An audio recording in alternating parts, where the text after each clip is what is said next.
to God is not only confined in the church building. Worship to God is not when we lift our two hands and we lie flat alone. Worship to God is not when we jump in the church and we roll on the ground alone. But worship to God is that any service you render to someone, if you happen to be a lawyer and your service to me makes me better, if you sit in judgment, and judges hear me, you sit in judgment and you dispense proper justice, and I am satisfied with your judgment, whether you are a Christian or not, and you have dispensed good judgment, and I am satisfied, it has honored God.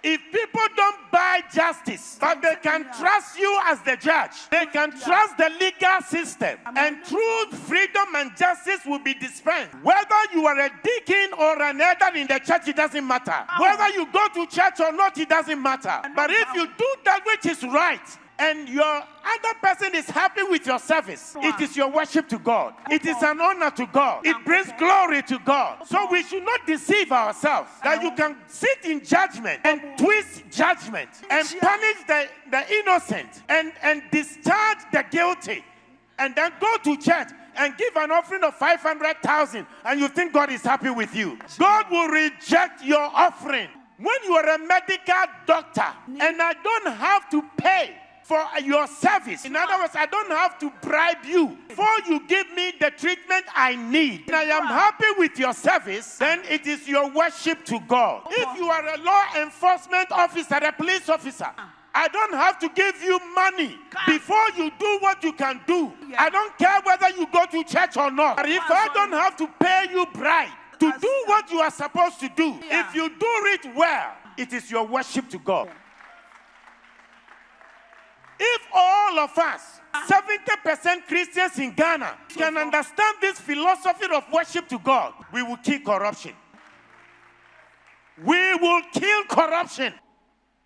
We will kill the concept of where are Benjuma into Befande Biara Biara Keke. Because he said, whatever you do, whether you eat or drink, do all to the glory of God. How can 70% Christians in this country, the country is totally rotten, and Sunday after Sunday, the whole place is packed full, and we say we are worshiping? Real worship is not only when we lift our hands to God. Real worship is when we do what is right and people are happy with it. When you don't choke your gutters and you don't litter around, it is like your worship to God. But when you go and pour your refuse in the gutter and you come and lift your hands up in worship, God will reject your worship. He says, whatever we do, it must bring glory to God. If only we can understand this philosophy, people will not beg you to do a service for them. You will do it because you know whatever you are doing is unto God. When you report to work, instead of 8 o'clock and you come, you get there 9 o'clock or 10. And then 3 o'clock you leave. And yet at the end of the month you collect full pay. You come to church and lift your hands up. It does not honor and glorify God. If you are working for somebody and you keep robbing him and collapse his job, then you think you are honoring God. You are not honoring God with that. If I work for you, your work must increase and prosper. If that happens, I have honored God. When Joseph worked for Pharaoh, Potiphar, business of Potiphar flourished. Whoever you work for, his business must flourish. But typical Ghanaians, if we collapse the companies of those who have hired us, and you have collapsed their company, and you think it has honored God, it does not honor God. To honor God means I helped your company to become better. I helped your business to thrive well. So you say he's preaching a strange message.